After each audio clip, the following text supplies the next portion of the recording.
marriage issue in this state where, for 15 I know people that have been fighting that fight for 15 years, guys like Frank Ferry, who, but it took like kind of the whole national organization descending on the state of Rhode Island to push legislators, to push the public, to push, our courts. And I think we're seeing that in Rhode Island where the folks who are really pushing for legalization here, like yourself, like Jared Moffat, are understanding the power of that national network. Correct. Well, I mean, if we don't have that national connection, then we really don't have any sway over what's going on. Even though it is something that's done state to state, we really need to move this as a full motion, as a full action. If we don't have that collaboration, it's not going to be done properly. It really can't be. We need all that backing from everyone to just stand up and really make their move, And that's so Rhode Island right now, we're lucky enough where we do have a state where our numbers are very cannabis friendly, but we need more active members of different organizations such as Regulate Rhode Island, such as Normal, or just people in the community that aren't afraid to stand up and talk about it. Yeah. The people who would rather, buy a $20 bag than a six-pack. Exactly. Exactly. I mean, we have people now. We're just talking to a coach for a little league team, and he was saying that he messed up a bone in his leg. I believe it was his femur. I'm not exactly sure which bone, but he really was being pushed to take medications. He was really actually felt like he was being pushed to take medications. And he had a conversation with his children because he didn't want them upset because it is still considered one narcotic. He had to have a serious conversation with his children and say, this is the type of medication I'd like to try, and see what their thoughts on it were. Their children respected that, his children respected that so much, and we're very happy with him because I think even children nowadays know all the problems that we have in this state with recreational pharmaceutical use. Right. All that, all that can be cleared away with something that this gentleman chose for his medication. Just took a little bit of courage to talk to his family, to talk to whoever he needed to, and now he doesn't have to take these pills that most likely he'd have some dependency on after a little while, you know what I mean? And that's what we really have to be concentrating now on, is making this information present for our people and for not just for adults, but also children need to be educated on the changes that are happening, because they're still being told this is bad, but why is it okay here? They just kind of see it. They're not told why. You know what I mean? So that education is very important right now. Right. And I hate drawing the comparisons between cannabis, marijuana, whatever you want to call it, and alcohol, because let's be honest, folks. Find me a medicinal use of alcohol besides, man, I had a really lousy day at work and I need a couple of brews to chill out after work. That's pretty much it. I mean, as far as, being clumsy and forgetful, I don't think that's really a cure for anything. You know what I mean? I really don't see any value whatsoever. And the whole reason why this is a Schedule 1 narcotic is because supposedly there was no medicinal value, correct? So then what's going on? Why hasn't that changed? Why are we calling it a medication for some people and even longer for anybody who has been in politics or anything like that? If they're high upstanding in politics, they've had Bob Watson, little metal canisters mailed to their door pretty much. But it's only called the medicine if they have that backing, that government backing, or that money. Right. It's not going to be that way for long. We can't let it be that way for much longer. And frankly, if we're going to allow people to self-medicate with alcohol, why should we not be giving them the same option to self-medicate with There's no logical marijuana? reasoning. There is no logical reasoning whatsoever, except for the powers that be have to figure out where they can make their money first. So one of the things, despite all the great guests we've had on the podcast today, one thing that we haven't really touched on is this idea of marijuana as gateway drug. As a gateway drug. Somebody has to tell Willie Nelson about that, because I think he missed that memo. Yeah. I think in that when you're talking about that situation, I believe that is a matter of personality. I don't think that is a matter of substance. You can replace that substance with anything else, and that person will most likely become addicted to some sort of substance. Some people have addictive tendencies. Right.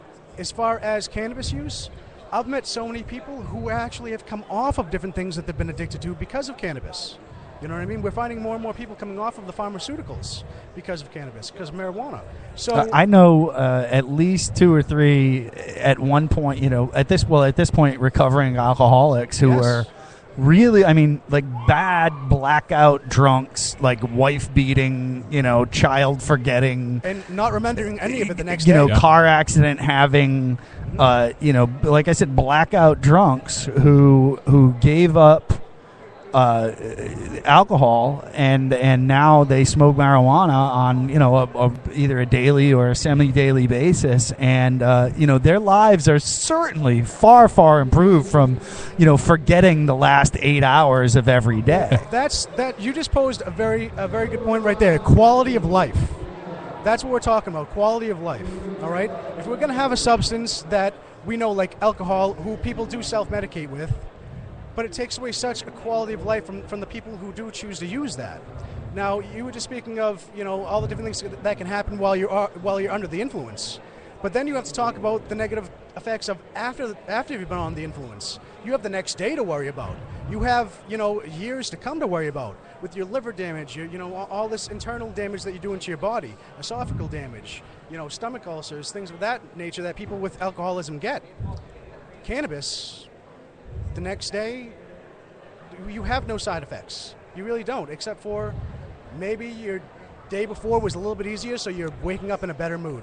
That's really your side effects. Well, and I think you hit on it where it's a personality issue, and I hate to say that the addictive personality, but what we're finding scientifically now is that drugs are not addictive. People are. Yes. We have, we're starting to understand brain mechanisms and brain structures, the pathways of the brain that lead to addiction more and more every single day. I mean, this is science that's growing by leaps and bounds almost on a daily basis. And this is the information that we're getting is drugs in and of themselves are not addictive.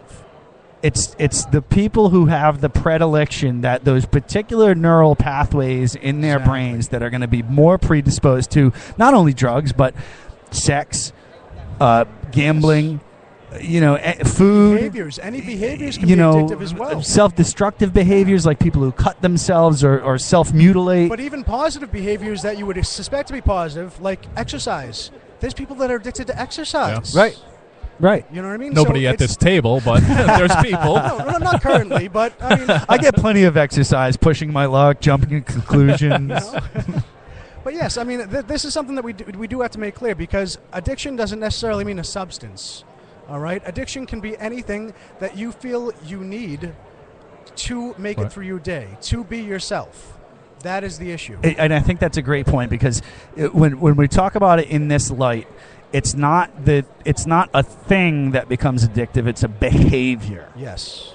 Whether it's turning out, like watching Oprah. If every day, like, oh my God, I got to get home so I can watch Oprah. My girl, it's Ellen. Yeah. So like you DVR it or I mean, and now think about this too. We're going to talk about addictive behaviors. The idea that quote binge watching is now a thing. Yeah. And I'm guilty, man. I'll tell you that Daredevil show came out on Netflix. Goodbye weekend. Yes. It was it. It was like I got a bowl of dip and a bag of chips, and like I ordered a couple of pizzas. I didn't cook. I didn't. You're like, it was when did just the sun like come up? one after the other, and I fell asleep in the middle of one episode and got up the next morning and just like zipped it right back and started it all over. Now, that's again. a perfect example, because that's not something where there was any substance involved. You did that on your own behalf. Right. That was for quote my own entertainment. Exactly. So now that we have that established now with people, where it's all about choice making, well, not all about, but it's very strongly about choice making and your own behaviors. Why do you make that behavior? Why do you need to fill that void? There's got to be a reason behind it. It's not the substance or the behavior in itself.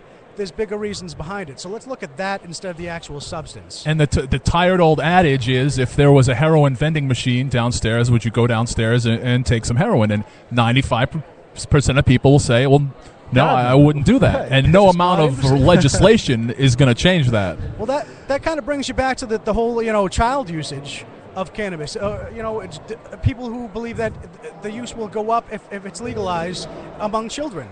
We're finding that that's not exactly the case because, like you were saying, if it's just available, they have the choice. Yeah. They have the choice. Now, another thing is when you take something away from a child, you tell them, no, they can't do anything, they're going to want to do it even more. Then you add, again, I've said this before, you add in the fact that we're Americans in general. You tell us, no, you can't do that. Oh, yeah? We will fight. We don't even The have to hell know. I can't. Yeah. We don't even have to know what we can't do. We know we don't want you to tell us we can't do it. Yeah. So, Well, and I think so. We have this, my personal life philosophy is, or one of my many personal life philosophies is everything in moderation, Yes. including moderation. exactly. If you don't blow off steam and go off the edge once in a while, I think you're setting yourself up for just a massive mental breakdown at some point in life. And do we really want our government, who has really proven over and over and over again that they frankly do not have our best interests in mind, to tell us what moderation is? Should we not have that? And I know I'm delving from the Green Party over into the libertarian ethos here, but shouldn't we as individuals, as people, be able to say, where that line is for ourselves? The individual, the people should be able to say. When somebody else tries to tell us what we can or can't do, it takes away our basic human rights to a certain extent, all right? Of course, there's different circumstances that are just natural human law. Don't steal, don't kill. Those are such things that, yes, it's a good idea to keep those things right up there. But generally, don't be a dick to people. Exactly, don't be an ass. Yeah, Yeah. Be good. But as far as when you can use this plant, for what reason you can use this plant, that sounds absolutely ridiculous to me. Right. It sounds absolutely... I don't see how you can be told how you can use a certain... it's not even a product. It literally is a plant that grows out of the ground. Naturally occurring. Well, and this, substance. we talked about this for a bit with Melissa Bouchard from the Compassion Center. Mm-hmm. It's always just boggled my imagination that industrial hemp and their more potent cousins are lumped together in the same drug schedule when yes. it's like, wait a second, I know plenty of farmers here in Rhode Island. I mean, agriculture, one of the few bright spots of the economy, one of the growing sectors of our economy here in the state. I know plenty of farmers that would love to have a plant that they can plant that would grow quickly, actually serves to remediate soil, helps to build nutrients in soil, build soil structure, that they can then cut down and sell as a building material, something to make textiles, something to throw in insulation, something that, there's this thing called hempcrete now, which I think is one of the coolest things, where brilliant. It actually increases the tensile durability of concrete while actually making it lighter. Yes. Which is amazing to say that you can add this fast growing, highly renewable plant into something that's heretofore been an environmental disaster to produce, which is formed and molded concrete, and create a stronger, more environmentally friendly and easier to transport product. Improved upon it. Right. Something that we've been using for ages has now been improved upon with something that we stopped using so long ago. And for less than upfront reasons, for specious reasons. But the reason being is, how scary to some people can sustainability be? If you really think about it, real sustainability, as far as, hemp agriculture, how scary can that be to people who already have that money coming in? Right. But with hemp, on the economic side of that, it's such a scary, horrible Class 1 drug, yet, well, if you want to buy it, you just import it from other countries. Exactly. Right. And and I've made this point before. America, as far as industrial hemp is gone, for too long.